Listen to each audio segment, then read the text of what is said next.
Welcome to my channel Kothiatuli Life. Moi ইয়াৰ আগৰ ভিডিঅ'টোত measure of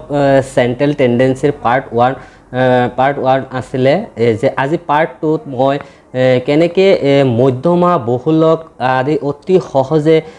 নিৰ্ণয় কৰিব পাৰি তাৰ ওপৰত ইয়াত আলোচনা কৰিম লগতে যে সমান্তৰ মাধ্যম মধ্যমা আৰু বহুলকৰ সুবিধা আৰু অসুবিধাৰ ওপৰতো ইয়াত আলোচনা কৰা হ'ব সো যদিহে মোৰ পাৰ্ট 1 ভিডিঅ'টো চোৱা নাই তেন্তে মই ইয়াৰ ডেসক্ৰিপচনত দি দিছো পাৰ্ট 1ৰ লিংকত গৈ আপোনালোকে যে সমান্তৰ মাধ্য কেনেকৈ নিৰ্ণয় কৰিছো তাৰ ওপৰতে বিস্তৃত আলোচনা কৰা হৈছে হৈ চাব পাৰিব গতিকে অলপ পলম নকৰাকৈ আজিৰ ভিডিঅ'টো আৰম্ভ কৰিব লৈছো আজি মোৰ আলোচনাৰ বিষয় হৈছে মধ্যমা find the median of the following distribution মই ইয়াত এটা তালিকা লৈছো ইয়াত এই তালিকাটো ডিসেন্ডিং অৰ্ডাৰত আছে ইয়াত দেখা পাই CI ক্লাস ইন্টাৰভেল আছে ক্লাস ইন্টাৰভেলত 50 to 54 তাৰ পিছত 45 to 49 40 to 44 35 to 39 তেনেকে 30 to 34 25 to 29 20 to 24 15 to 19 10 to 14 5 to 9 তেনেকে ক্লাস ইন্টারভেল আছে আৰু ইয়াৰ এগেইনষ্টত কি আছে ফ্ৰিকুৱেন্সি আছে ফ্ৰিকুৱেন্সি 1 7 3 4 6 7 12 6 8 2 তেনেকে আছে আৰু এই তালিকাখন যদি আমি পৰ্যবেক্ষণ কৰো এইটো হৈছে ডিসেন্ডিং অৰ্ডাৰত আছে এতিয়া আমি মধ্যমা কেনেকৈ নিৰ্ণয় কৰিম সলিউশনত প্ৰথমতে আমি এই তালিকাখন বনাই লৈছো যেনে CI আমি লিখিছো প্ৰথম কলমত প্ৰথম ঘৰ CI লিখা হৈছে তাৰ পিছত হৈছে ফ্ৰিকুৱেন্সি F তাৰ পিছত মধ্যমা নিৰ্ণয় কৰিবৰ কাৰণে আমাৰ কমুলেটিভ ফ্ৰিকুৱেন্সি লাগিব মানে সঞ্চয়ী বাৰম্বাৰতাৰ ঘৰটো আমি বনাই লব লাগিব তেনেকে CI ত আমি প্ৰথম কি আছে 50 to 54 কোৱেশ্চনটোত আছে 50 to 54 আমি লিখি লৈছো ইয়াৰ ফ্ৰিকুৱেন্সি 1 তাৰ পিছত 45 to 49 ইয়াৰ ফ্ৰিকুৱেন্সি হৈছে 7 কোৱেশ্চনটোত দিয়া আছে তাৰ পিছত 40 to 44 ফ্ৰিকুৱেন্সি হৈছে 3 35 to 39 frequency 4 30 to 34 frequency 6 25 to 29 frequency 7 তাৰপিছত 20 to 24 frequency 12 তাৰপিছত 15 to 19 ইয়াৰ frequency is 6 তাৰপিছত 10 to 14 ইয়াৰ frequency 8 আমি লিখি লৈছো 5 to 9 ইয়াৰ frequency হৈছে 2 প্ৰথমতে আমি তেনেকৈ লিখি লৈছো আমি তাৰপিছত cumulative frequency মানে ইয়াৰ সঞ্চয়ী বাৰম্বাৰতা আমি লিখিব লাগিব উলিয়াই লব লাগিব যে ইয়াৰ সঞ্চয়ী যেহেতু এইটো এটা ডিসেন্ডিং অৰ্ডাৰত আছে ক্লাস ইন্টাৰভেলটো ডিসেন্ডিং অৰ্ডাৰত আছে সেই কাৰণে আমি তলৰ পৰা প্ৰথমতে কি কৰিব লাগিব সঞ্চয়ী বাৰম্বাৰতাটো উলিয়াই লব লাগিব ইয়াত কি আছে সঞ্চয়ী বাৰম্বাৰতা 2 আছে সেই কাৰণে আমি 2 লিখিব লাগিব প্ৰথম তাৰ পিছত কি আছে 2 + 8 ইয়াত কি হ'ব 10 হৈ যাব 10 + 6 16 হ'ব তাৰ পিছত 16 + 12 28 হ'ব 28 + 7 কি হ'ব 35 হ'ব 35 + 6 41 হ'ব 41 ৰ লগত +4 কৰিলে 45 45 ৰ লগত 3 প্লাস কৰিলে 48 তেনেকৈ 48 ৰ লগত 7 প্লাস কৰিলে 55 55 ৰ লগত 1 প্লাস কৰিলে 56 তেনেকৈ আমি কমিউলেটিভ ফ্ৰিকুৱেন্সি উলিয়াই লব পাৰো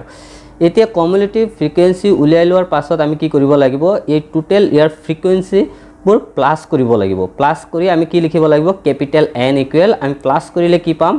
কিমান পাম 56 পাম সেই কাৰণে আমি 56 লিখি লৈছো এতিয়া therefore n/2 if n equal 56 therefore n/2 equal 56/2 equal 28 আমি যদি 56 ক 2 এৰে ডিভাইড কৰো তেন্তে আমি 28 পাম এতিয়া আমি কি কৰিব লাগিব যেহেতু n/2 ৰ ভ্যালুটো 28 এই 28 টো সঞ্চয়ী বাৰম্বাৰতাৰ ঠিক ডাঙৰ সঞ্চয়ী বাৰম্বাৰতাটো আমি আইডেন্টিফাই কৰি লব লাগিব যে 28তকৈ ঠিক ডাঙৰ সঞ্চয়ী বাৰম্বাৰতাটো হৈছে 35 সেইকাৰণে 35ৰ এগেইনষ্টত যেটো বাৰম্বাৰতা আছে হেইটোৱে হ'ব মধ্যমা শ্ৰেণী অৰ্থাৎ মিডিয়ান ক্লাস হ'ব কি এই 25 to 29 টোৱে হ'ব মধ্যমা শ্ৰেণী সেইকাৰণে আমি তেনেকৈ লিখি লৈছো যে 28তকৈ ঠিক ডাঙৰ সঞ্চয়ী বাৰম্বাৰতাটো হ'ল 35 গতিকে 25 to 29 হৈছে মধ্যমা শ্ৰেণী ব্ৰেকেটৰ ভিতৰত কি median class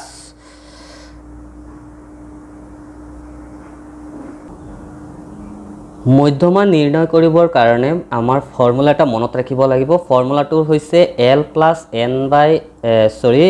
L plus H by F whole into n by 2 minus c ইয়াত L হৈছে L মানে আমি বুজিম মধ্যমা শ্ৰেণীৰ নিম্নসীমা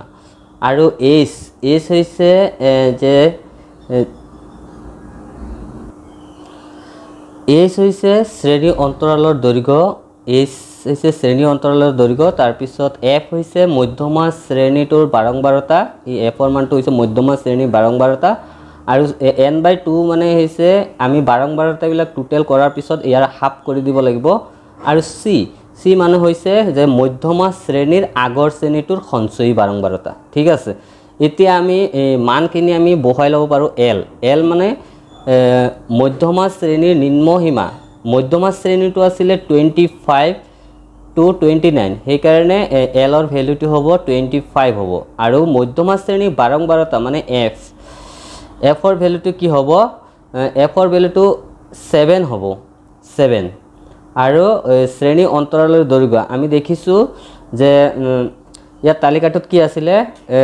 ক্লাস ইন্টাৰভেল বুক হৈছে 50 to 54 তাৰ মানে ইয়াৰ শ্ৰেণী অন্তৰালৰ দৈৰ্ঘ্যটো হৈছে 5 50 ৰ পৰা 54 লৈকে ইয়াত আছে তাৰ মানে শ্ৰেণী অন্তৰালৰ দৈৰ্ঘ্য হৈছে 5 সেইকাৰণে আমি h ৰ ভ্যালুটো কি লিখিব পাৰো h ৰ ভ্যালুটো হৈছে 5 লিখিব পাৰো h ৰ ভ্যালুটো হৈছে 5 আৰু c হৈছে যে মধ্যমা শ্ৰেণীটোৰ আগৰ শ্ৰেণীৰ সঞ্চয়ী বাৰম্বাৰতা এতিয়া মধ্যমা শ্ৰেণী আগৰ শ্ৰেণীটোৰ সঞ্চয়ী বাৰম্বাৰতা এইটো হৈছে মধ্যমা শ্ৰেণী 35 টো হৈছে মধ্যমা শ্ৰেণীৰ আগৰ শ্ৰেণীটোৰ সঞ্চয়ী বাৰম্বাৰতা মানে কি হ'ব 28 সেইকাৰণে c ৰ ভ্যালুটো হৈছে 28 আমি ইয়াত লিখি লৈছো যে c = 28 therefore medianক আমি me ব্ৰেকেটৰ ভিতৰত লিখি লৈছো me equal ফৰ্মুলাটো লিখি লৈছো L plus H by F whole into n by 2 minus c ইয়াত L ৰ ভ্যালুটো কি হৈছে 25 সেইকাৰণে আমি L ৰ জায়গাত 25 ভ্যালু পুট কৰা হৈছে h means 5 ইয়াত h ৰ ভ্যালুটো 5 লিখা হৈছে ডিভাইডেড বাই f ৰ means 7 f ৰ ভ্যালু 7 সেইকাৰণে আমি 7 পুট কৰিছো whole into bracket start n by 2 ৰ ভ্যালুটো হৈছে 28 আৰু c ৰ ভ্যালুটো হৈছে 28 এতিয়া আমি কি কৰিম 25 লিখিছো প্লাস 5/7 এ লিখা হৈছে 28 minus 28 ৰ পৰা 28 মাইনাস কৰিলে 0 হৈ যাব এতিয়া কি হ'ব এনসাৰটো কি হ'ব 25 আৰু ইয়াৰ লগত যেহেতু 0 আছে তেন্তে কি হ'ব 25 plus 0 equal 25 এ হ'ব এনসাৰটো কি হৈছে 25 এ হৈছে এতিয়া আমি বেলেগ এটা উদাহৰণ লৈছো যে ইয়াত এসেন্ডিং অৰ্ডাৰত থকা এটা ডিস্ট্ৰিবিউশন তালিকা লোৱা হৈছে প্ৰথম কোৱেশ্চনটো আমি লিখি লৈছো CI টো হৈছে 20 to 30 তাৰ পিছত 30 to 40 40 to 50 50 to 60 আৰু 60 to 70 তেনেকে ক্লাস ইন্টাৰভেলবোৰ দিয়া আছে আৰু ইয়াৰ বাৰম্বাৰতা f কি আছে দিয়া 20 to 33 আছে 30 to 45 40 to 50 20 আছে তাৰ পিছত 50 to 60 10 আছে আৰু 60 to 70 কিমান আছে বাৰম্বাৰতা 5 আছে আমি লিখি লৈছো 5 এতিয়া আমি কি কৰিম যে মধ্যমা নিৰ্ণয় কৰিবৰ কাৰণে কি কৰিব লাগিব সঞ্চয়ী বাৰম্বাৰতাটো উলিয়াই ল'ব লাগিব কমিউলেটিভ ফ্ৰিকোয়েন্সি আমি উলিয়াই ল'ব লাগিব প্ৰথমতে আমি ইয়াৰ বাৰম্বাৰতা কিমান হৈছে 3 সেই কাৰণে আমি 3 লিখিছো 3 plus 5 কিমান হ'ব 8 হ'ব 8 plus 20 28 28 plus 10 38 38 plus 5 43 আমি 43 আমি যদি বাৰংবাৰতাবোৰ প্লাস কৰো তেন্তে আমি n ৰ ভ্যালু কিমান পাম 43 এ পাম আমি যদি এই 3 5 20 10 5 এই গুটি কিটা প্লাস কৰি দিও তেন্তে আমি কি পাম 43 আমি 43 লিখি দিছো therefore n/2 ইকুয়াল কি হ'ব 43/2 43 যদি আমি 2 এৰে ডিভাইড কৰো তেন্তে কি হ'ব 21.5 হ'ব এতিয়া আমি কি লিখিম 21.5 তকৈ ঠিক ডাঙৰ সঞ্চয়ী বাৰংবাৰতাটো কিমান আমি প্ৰথম চাই লম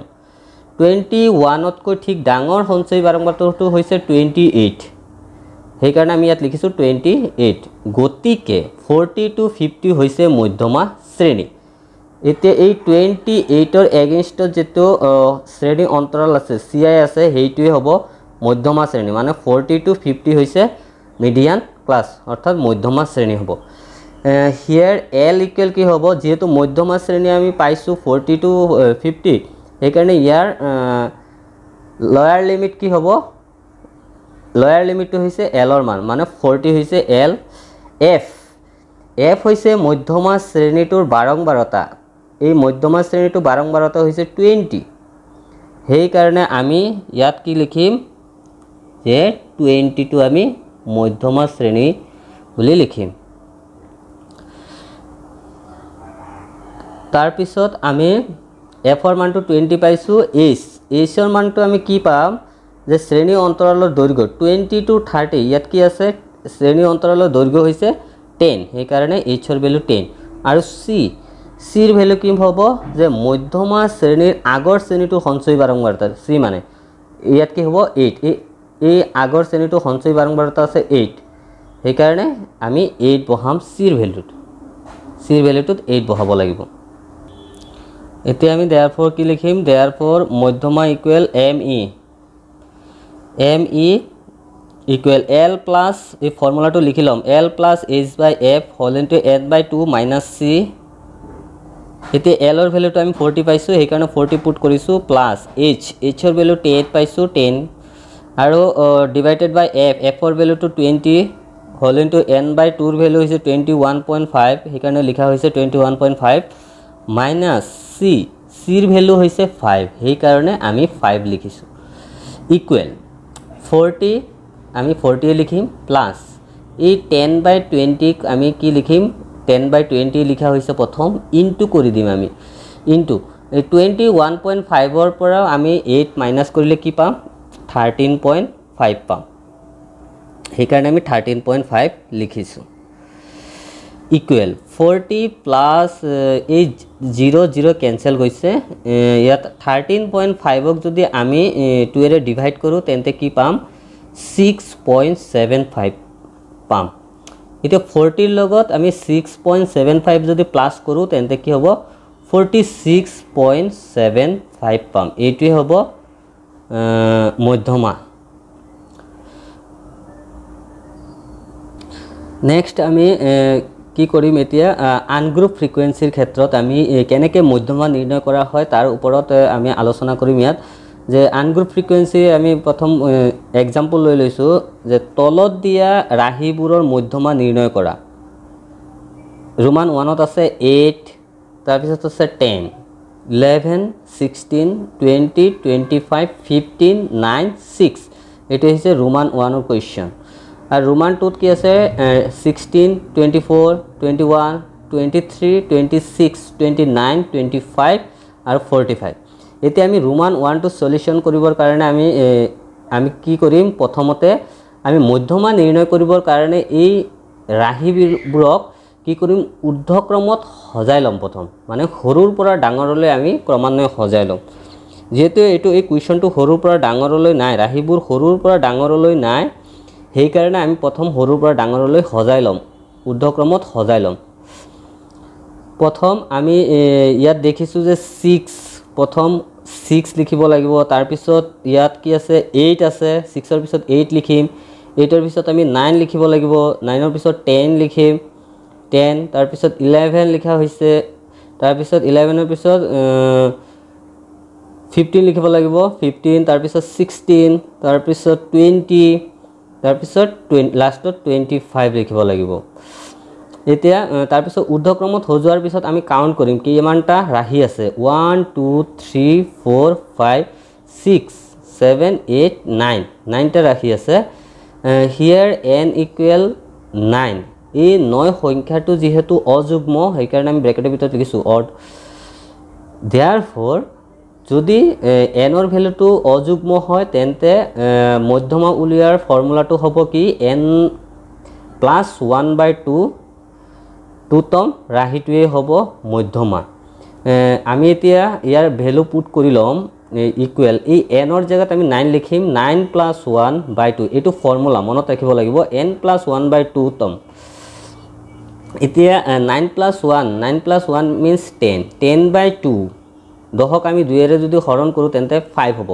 ফিফথ টাৰ্ম আমি যেতিয়া ঊৰ্ধ্বক্ৰমত সজাইছো ইয়াত ফিফথ টাৰ্মটো কি আছে আমি চাই লও 1 2 3 4 5 ফিফথ টাৰ্মত ৰাহিটো আছে 11 সেই কাৰণে আমি লিখিব লাগিব therefore পাঁচতম ৰাহিৰ মান 11 therefore মধ্যমা হৈছে কি 11 হ'ব প্ৰথম মধ্যমাটো হ'ব 11 Question number 2 আছে question number 2 তো আমি কি কৰিম সেম ঊৰ্ধ্বক্ৰমত সজাই লম ঊৰ্ধ্বক্ৰমত সজাই ললে আমি পাম 16 21 23 24 25 26 29 45 ইয়াত আমি যদি আমি ঊৰ্ধ্বক্ৰমত সজোৱাৰ পিছত আমি কাউন্ট কৰি চাম কিমানটা সংখ্যা আছে 1 2 3 4 5 6 7 8 8 here n equal 8 এই 8 সংখ্যাটো হৈছে যুগ্ম সংখ্যা সেই কাৰণে আমি যুগ্ম সংখ্যাৰ ক্ষেত্ৰত মধ্যমা নিৰ্ণয় কৰিবৰ কাৰণে ফৰ্মুলাটো আমি মনত ৰাখিব লাগিব n/2 টাৰ্ম আৰু n/2 + 1 টাৰ্মৰ এভাৰেজ আমি উলিয়াই লব লাগিব উলিয়ালেহে আমি মধ্যমাটো নিৰ্ণয় কৰিব পাৰিম ইয়াত আমি n/2 কিমান পাম এই n ৰ ভ্যালু হৈছে 8 8/2 8ক আমি 2 এৰে যদি ডিভাইড কৰো তেন্তে কি হ'ব 4th term and 8 n/2 + 1 means 8/2 + 1 8/2 means 4 + 1 means 5 fifth or gড় or average এতিয়া আমি 4th term and 5th term value কি আছে আমি চাই লম 1 2 3 4 4th term ভ্যালু হৈছে 24 সেই কাৰণে আমি 24 পুট কৰিছো আৰু 5th টাৰ্মৰ ভ্যালু আছে 25 এই কাৰণে 25 লিখা হৈছে গড় যেটো এভাৰেজ উলাব লাগে এই এভাৰেজ কেনেকৈ উলাব যে 24 + 25 ডিভাইডেড বাই 2 এতিয়া আমি 24 আৰু 25 যদি প্লাস কৰো তেন্তে কিমান পাম আমি 49 পাম ডিভাইডেড বাই 2 49ক আমি 2 এৰে ডিভাইড কৰিলে কি পাম 24.5 এইটোৱে হ'ব মধ্যমা Next আমি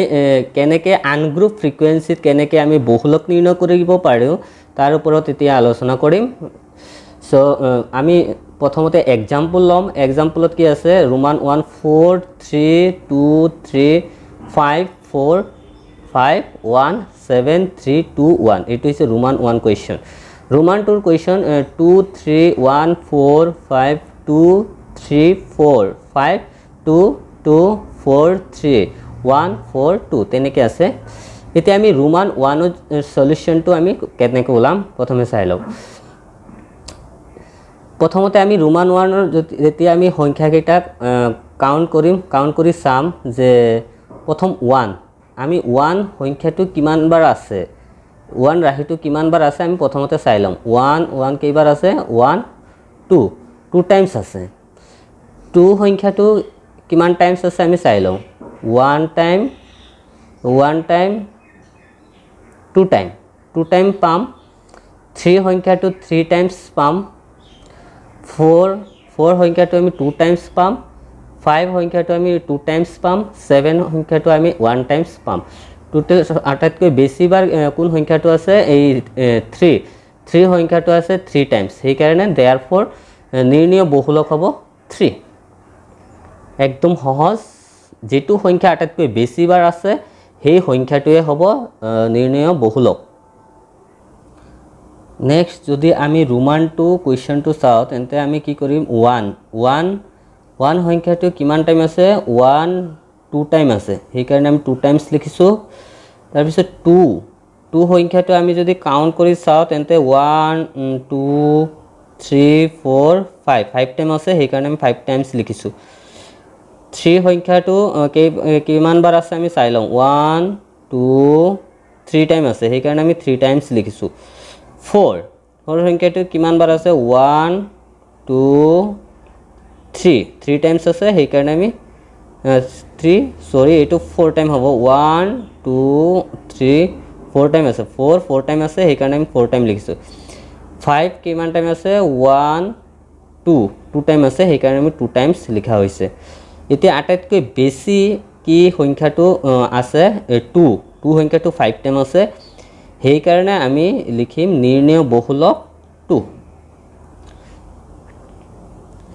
next question find the mode from the distribution table given below এতিয়া আমি গ্ৰুপ ফ্ৰিকুৱেন্সিত কেনেকৈ বহুলক নিৰ্ণয় কৰা হয় আমি আগত আনগ্ৰুপ ফ্ৰিকুৱেন্সিত কেনেকৈ বহুলক নিৰ্ণয় কৰা হয় এটো আমি আলোচনা কৰিছোঁ এতিয়া আমি কেনেকৈ গ্ৰুপ ফ্ৰিকুৱেন্সিত আমি বহুলক নিৰ্ণয় কৰিব পাৰি তাৰ ওপৰত আমি ইয়াত আলোচনা কৰিম এতিয়া কুৱেশ্যন এটা লৈছো ফৰ এক্সাম্পল CI ক্লাছ ইন্টাৰভেলত আমি 13 to 17 ইয়াৰ ফ্ৰিকুৱেন্সি হৈছে 4 18 to 22 year frequency 6 23 to 27 year frequency 12 28 to 32 year frequency 2 33 to 37 year frequency হৈছে 7 38 to 42 ইয়াৰ ফ্ৰিকুৱেন্সি হৈছে 3 এতিয়া আমি এনেকুৱা কুৱেশ্যন থাকিলে আমি ইয়াৰ কেনেকৈ বহুলক নিৰ্ণয় কৰিব পাৰোঁ তাৰ প্ৰথমতে আমি চাই লৈছোঁ যে ইয়াৰ আটাইতকৈ যেটো ডাঙৰ আটাইতকৈ বেছি হাইয়েষ্ট ফ্ৰিকুৱেন্সি হেইটোৱে হ'ব বহুলক শ্ৰেণী মুঠ ক্লাছ ইয়াত 12 আছে 12 ৰ এগেইনষ্ট কি আছে 23 to 27 এইটোৱে হ'ব বহুলক শ্ৰেণী যেহেতু 12 হৈছে আটাইতকৈ ডাঙৰ বাৰংবাৰতা সেই কাৰণে 23 to 27 হৈছে বহুলক শ্ৰেণী therefore বহুলক MO ৰে আমি হুছা বহুলক নিৰ্ণয় কৰা ফৰ্মুলা আমি মনত ৰাখিব লাগিব L plus FM minus F1 divided by 2FM minus F1 minus F2 into H প্ৰথমতে আমি এই L ৰ ভ্যালু L মানে বুজায় বহুলক শ্ৰেণীটোৰ নিম্ন শ্ৰেণী পৰিবন্ধ শ্ৰেণী পৰিবন্ধ কেনেকৈ ওলায় আমি নিম্ন সীমাৰ পৰা 0.5 মাইনাস কৰিব লাগে আৰু উচ্চ সীমাৰ লগত 0.5 প্লাস কৰিব লাগে আমি এটো আগত পাই আহিছো 23 ৰ পৰা আমি যদি 0.5 মাইনাস কৰো কি হ'ব 22.5 that means L ৰ ভ্যালুটো হৈছে 22.5 প্লাস ই FM হৈছে বহুলক শ্ৰেণীটোৰ বাৰংবাৰতা ইয়াত 12 আছে আমি 12 পুট কৰিম FM ৰ জায়গাত মাইনাস F1 হৈছে বহুলক শ্ৰেণীটোৰ আগৰ শ্ৰেণীটোৰ বাৰংবাৰতা এই বহুলক শ্ৰেণীৰ আগৰ শ্ৰেণীৰ বাৰংবাৰতা হৈছে 6 আৰু F2 হৈছে বহুলক শ্ৰেণীটোৰ পাছৰ শ্ৰেণীটোৰ বাৰংবাৰতা মানে 2 ইয়াত 2 আছে 2 into H means বহুলক শ্ৰেণীটোৰ দৈৰ্ঘ্য মানে 23 to 27 তাৰ মানে ইয়াত শ্ৰেণী দৈৰ্ঘ্য হৈছে 5 সেই কাৰণে আমি H ৰ ভ্যালু 5 বহুৱাইছো ইকুৱেল এই L ৰ ভ্যালুটো আমি 22.5 পাইছো সেই কাৰণে 22.5 পুট কৰা হৈছে প্লাস FM ৰ ভ্যালু 12 মাইনাস F1 ৰ ভ্যালু 6 সেই কাৰণে 6 পুট কৰি দিছো 2 into FM 2 into FM ৰ ভ্যালু হৈছে 12 মাইনাস F1 ৰ ভ্যালু হৈছে 6 মাইনাস F2 ৰ ভ্যালু হৈছে 2 into 5 equal 22.5 plus 12 minus 6 means 6 hobo divided by 2 into 12 means 24 or pora ami jodi minus 8 kori do tente ki hobo 16 hobo 16 হ'ব into 5 এতিয়া আমি যদি ডিভাইড কৰোঁ তেন্তে কি হ'ব 2 দি কেনসেল যাব 2 6 ত 3 টাইম 2 16 ত 8 টাইম তাৰপিছত কিমান হ'ব 3 5 জা 15 8 দি যদি আমি 15 ক ডিভাইড কৰোঁ তেন্তে আমি কি পাম 1.86 22.50 ৰ লগত আমি 1.86 যদি প্লাস কৰি দিওঁ 24.36 পাম একদম ইজি আছে এটোই হ'ব आंसर 24.36 এ হ'ব आंसर এতিয়া মোস্ট ইম্পৰ্টেন্ট কোৱেশ্চন এক্সামত আহি থাকে তেনেকে কোৱেশ্চনটো দিয়া থাকিব যে এটা তথ্যৰাজিৰ মধ্যমা 11 আৰু বহুলক 12 হলে মাধ্য নিৰ্ণয় কৰা তেনেকে অৰ বহুলক বা মাধ্য ভ্যালু দিয়া থাকিব মধ্যমা নিৰ্ণয় কৰা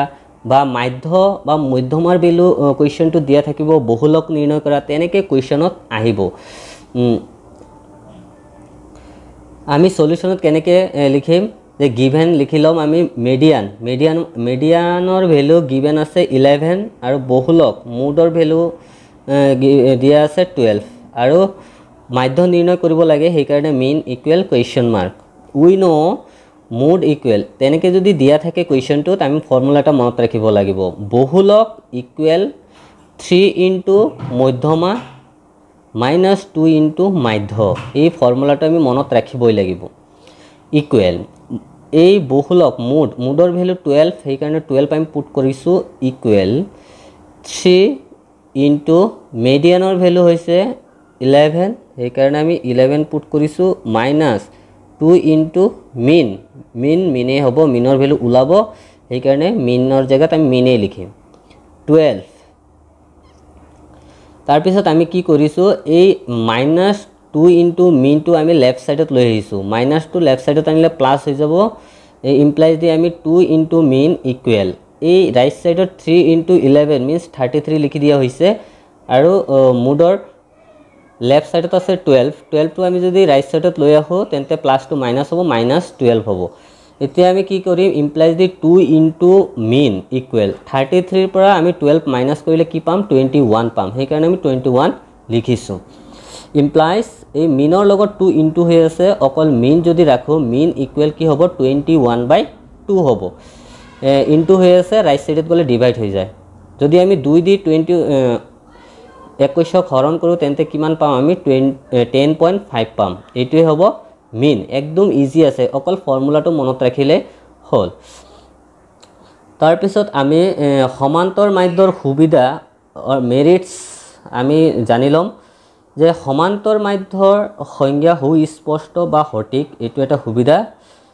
ই তথ্যৰ প্ৰত্যেকটো মানৰ ওপৰতে আধাৰিত পৰীক্ষাত আহিয়ে থাকে সেই কাৰণে মনত ৰাখিব লাগিব আৰু সমান্তৰ মাধ্যৰ অসুবিধা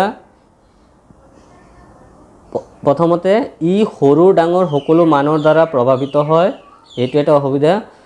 ইয়াত কোনো এটা তথ্য হেৰাই গলে গুটেই তথ্যখিনিৰ সমান্তৰ মাধ্য উলিয়াব পৰা নাযায় পিছত মেৰিটস অফ মিডিয়ান এটা মধ্যমা সুবিধাবোৰ কি আমি জানিম যে ইয়াৰ সংজ্ঞা সঠিকভাৱে দিব পাৰি তথ্যৰ চৰম মানে মধ্যমাৰ ওপৰত পৰিৱৰ্তন নাহাদে মধ্যমাৰ অসুবিধাবোৰ আমি কি কৰিম মধ্যমাৰ অসুবিধা দুটা হৈছে যে মধ্যমাক আটাইবোৰ তথ্যৰ ওপৰত ভিত্তি কৰি লোৱা নহয় ইয়াক বীজগণিতৰ সহায়ত সম্প্ৰসাৰণ কৰিব নোৱাৰি এটো এটা অসুবিধা ডিমেৰিটস এতিয়া আমি চাও মেৰিটস অফ মোড বহুলকৰ দুটা সুবিধা কি বহুলকৰ ধাৰণা অতি সহজে বুধগম্য তথ্যৰ সৰ্বোচ্চ বা সৰ্বনিম্ন মানে বহুলকক প্ৰভাৱিত নকৰে এতিয়া আমি অসুবিধা ডিমেৰিটসবোৰ চাম যে বহুলকৰ সংজ্ঞাটো বৰ সঠিক নহয় সকলো তথ্যৰ ওপৰত আধাৰিত কৰি বহুলক নিৰ্ণয় কৰা নহয় এটো এটা অসুবিধা সো মোৰ এইখিনি আছিল ভিডিওটো যে ভিডিওটো এতিয়া চাই কেনে পালে জনাব আৰু যদিহে ভাল লাগে তেন্তে লাইক কমেন্ট আৰু যিমান পাৰে শেয়াৰ কৰিব আৰু যদিহে মোৰ চেনেলটো প্ৰথমবাৰৰ কাৰণে আহিছে তেন্তে সাবস্ক্ৰাইব কৰি দিব আৰু ওচৰত থকা বেল আইকনটো প্ৰেছ কৰিব যাতে মই দিয়া ভিডিঅ'বোৰ অতি সোনকালে পাব পাৰে আৰু যদি কিবা কোৱেশ্চন থাকে আপোনালোকে কমেন্টত মোক জনাব পাৰে মই এই কমেন্টৰ ওপৰত বেছ কৰি পৰৱৰ্তী ভিডিঅ'টো মই